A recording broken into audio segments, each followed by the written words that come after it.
Artėjant metų pabaigai ir į namus pamažu apgaubiant šventinio laikotarpio magijai, sustokime ir skirkime laiko tam, kas iš tiesų svarbu.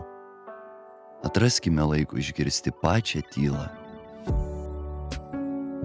Kalėdinis laikotarpis mums švelniai primena sulėtinti tempą, atsikvėpti ir perdėlioti prioritetus.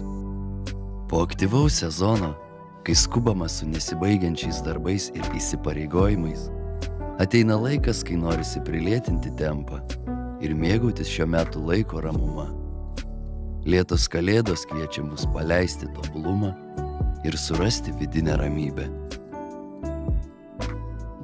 Atraskite laiko juokui, istorijoms, pasivaikščiojimui gaiviame žiemos ore, spraksinčiai židinio ugniai, tam, kas labiausiai šildo, akimirkoms su šeima ir draugais, pasiruošimui šventėms be jaudulio ar skubėjimo, naujų tradicijų kūrimui bei senųjų puoselėjimui.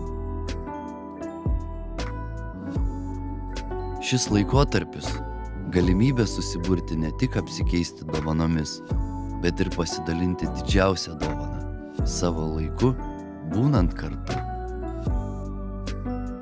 Linkime atrasti laiko sau, kad nepaskęstumėte kasdienių darbų šurmulyje.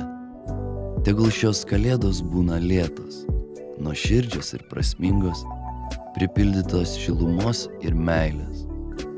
Paskirkite šį laiką poilsiui nuo skubėjimo, pamiršti rūpesčius ir pasinerti į akimirkos grožį, nes tikrosios švenčių magijos esmė slypi būtent šiuose momentuose.